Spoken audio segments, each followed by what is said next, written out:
en ese sentido? No es tanto lo que yo diga, sino lo que dice la Escritura. Mateo capítulo 24, versículo 5.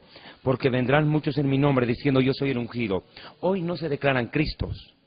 Estos predicadores famosos de la teología de la prosperidad no dicen yo soy Cristo. Ellos dicen yo tengo la unción, que es lo mismo. Es lo mismo. Porque el ungido tiene unción. Estos se creen Cristos. Y a muchos se engañarán. ¿Dónde? En la misma iglesia. Y mira lo que dice en Mateo capítulo 24, 24. Se levantarán falsos ungidos o falsas unciones. Ellos hablan de la unción apostólica, la unción profética, unción de esto, unción de aquello, unción de esto. Y dice, y falsos profetas, y harán grandes señales y prodigios, de tal manera que engañarán, si fuera posible, aún a los escogidos. Antonio, los escogidos son los mismos predicadores que están siendo arrastrados, ¿verdad? Sí, es muy profundo este tema, porque cuando el pasaje está diciendo, porque vendrán muchos falsos cristos. Recuerde que la palabra Cristo es una palabra griega, que la traducción tú la diste correcto, en español es ungido. Muy interesante, David, Jesús no está negando que son ungidos. Sí son ungidos, solo que la unción que ellos tienen no proviene del Espíritu Santo. O sea, es una falsa unción. Recordemos que existe el fuego extraño, existe. Recordemos que cuando Moisés con Aarón le presentaron los prodigios al faraón, el faraón de inmediato también trajo sus brujos e hicieron los prodigios también. Ahora, recuerden, mira lo que el Señor está diciendo aquí, dice, porque se levantarán falsos cristos, o sea, falsos ungidos y falsos profetas. La palabra profeta es enviado, falsos enviados, y dice, y harán grandes señales y prodigio. O sea, que está diciendo que estos tipos traen una unción de tremendo poder, que van a estar acompañados de un poder tan tremendo, pero tan tremendo, que engañarán, si fuese posible, a los propios escogidos. En otras palabras, son personas que sí traen una unción, y es una unción que es fuertísima, y lo importante de todo esto es que cuando ellos dicen que harán grandes prodigios y señales, quiere decir que los milagros, pero sobre todo, más que los milagros, los prodigios que ellos van a ser prodigios tan extraños y tan raros que la iglesia nunca los ha visto, pero que al mismo tiempo la iglesia, en este caso los predicadores, los verdaderos, van a tener miedo en denunciarlo, estos prodigios, miedo por si y qué tal si son del Espíritu Santo. Y entonces allí es la palabra que está utilizando el original, y es muy importante, como por ejemplo el caso de la manifestación de la risa. Es algo que es extraño para la iglesia evangélica, porque nunca antes habíamos visto tal cosa. Doctor Bolaños, yo quería hacer una pregunta con respecto a esto. Con lo que usted acaba de decir, ¿cuál es la posición de la iglesia que debe tener en este tiempo? Porque la iglesia dice, bueno, ahora, si es que levantamos nuestra voz, si es que está mal, levantamos nuestra voz, nos dicen que no tenemos amor. ¿Cuál debe ser el rol de la iglesia en ese sentido? ¿Cuál debe ser la respuesta de la iglesia en cuanto a estas manifestaciones? Bueno, recuerde que la teología está compuesta por varias ramas, y entre una de las ramas de la teología está la apologética. ¿Qué es la apologética? Es la doctrina, es la parte de la teología en defensa de nuestros principios doctrinales. La apologética, que es 100% bíblica, es la que se encarga de denunciar a los herejes. O sea, es obligación de todo predicador y de todo verdadero cristiano denunciar a los falsos profetas, como lo hicieron los profetas del Antiguo Testamento, como lo hizo el propio Señor Jesucristo en público, como lo hizo el apóstol San Pablo, lo hizo el apóstol San Pedro y el hermano del Señor, los dos hermanos del Señor, tanto Jacobo como Judas, ambos denunciaron públicamente. Como cristianos nosotros tenemos el deber y la obligación. Ahora, eso no significa que estamos difamando. La difamación es pecado. Tampoco es división. Y tampoco es división. No, si división es cuando yo estoy atacando los principios doctrinales verdaderos de un concilio y estoy diciendo a la gente que ese principio doctrinal no sirve, como por ejemplo que cuando yo ataque los principios doctrinales de las asambleas de Dios o principios doctrinales de la iglesia de Dios o principios doctrinales de la iglesia bautista, eso es división. Pero si yo estoy denunciando a los falsos profetas, eso no es división, porque la Biblia, entonces si hablamos de división, entonces Jesucristo fue el primer divisionista. Exactamente. Pero lo dijo, yo no he venido a traer paz, he venido a traer espada, poner a padre contra hijo. Antonio, una de las doctrinas que se ha colado dentro de la iglesia evangélica es la supuesta risa santa.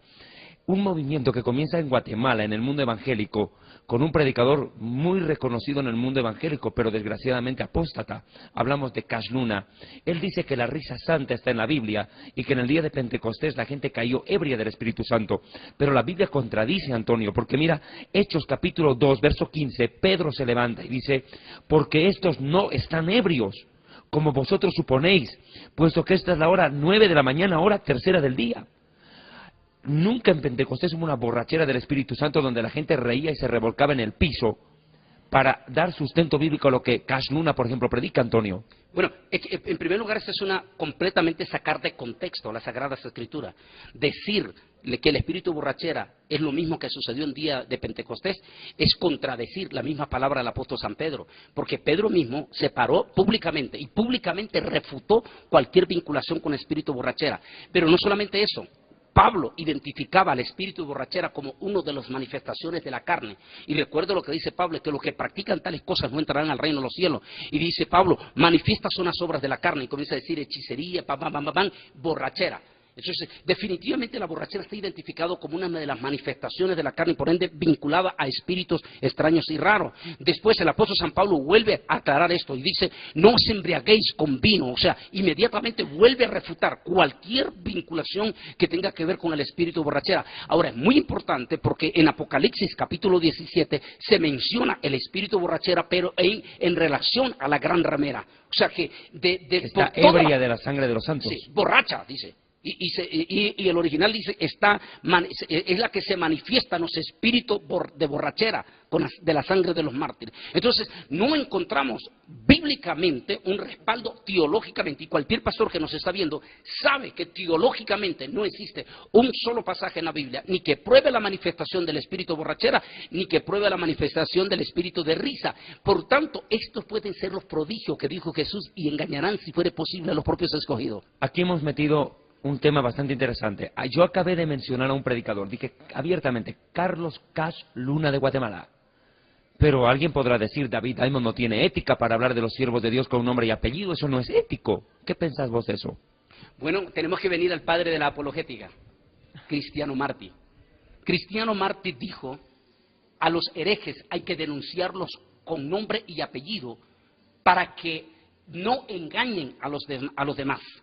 Entonces, podemos traer un relato de la historia, las tiranías en América Latina.